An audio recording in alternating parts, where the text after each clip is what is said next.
Hello everyone, welcome to our channel. బంగాళాఖాతంలో ఏర్పడిన అల్పపీడనం వాయుగుండంగా మారడంతో తెలుగు రాష్ట్రాల్లోని పలు జిల్లాల్లో మరొక 3 రోజుల పాటు వర్షాలు కొనసాగనున్నాయి. ఏ జిల్లాల్లో వర్షాలు పడతాయి, వాతావరణ పరిస్థితులు ఎలా ఉన్నాయో తెలుసుకునే ముందు మీరు ఇంకా మన ఛానల్ ని సబ్స్క్రైబ్ చేయనట్లయితే వెంటనే సబ్స్క్రైబ్ చేయండి. ఇక వివరాల్లో గనుక వెళ్ళినట్లయితే ప్రస్తుతానికి అల్పపీడనం వాయుగుండంగా మారడంతో మధ్యాంధ్ర అదేవిధంగా ఉత్తర తెలంగాణ జిల్లాల్లో మాత్రం యథావిధిగా వర్షాలు కొనసాగుతాయి.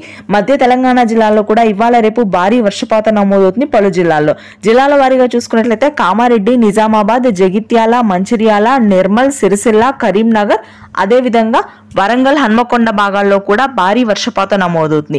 హైదరాబాద్ నగర వ్యాప్తంగా కొంతమేర ముసురులాగా వర్షాలుంటాయి. దాదాపుగా 3 రోజుల పాటు కొనసాగుతాయి.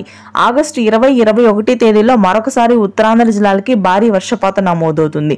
అల్పపీడనం వాయుగుండంగా మారినప్పటికీ శ్రీకాకుళం, విజయనగరం, విశాఖపట్నం ప్రాంతాల్లో వర్షాలు కొనసాగుతాయి. ఇవాళ రేపు గత 3 రోజులుగా కురిసిన వర్షాల కంటే కొంతమేర తగ్గుముఖం పడతాయి.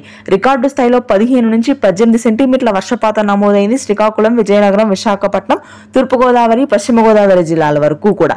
ఇక గుంటూరు, కృష్ణా, కోనసీమ భాగాలు, ఆ తరువాత ప్రకాశం జిల్లాలో తేలికపాటి జల్లుంటూ ఆకాశం మేఘావృతమై ఉంటుంది. రాయలసీమ వ్యాప్తంగా పొడి వాతావరణం కొనసాగుతుంది. ప్రస్తుతానికి తెలుగు రాష్ట్రాల వెదర్ అప్డేట్. Thank you.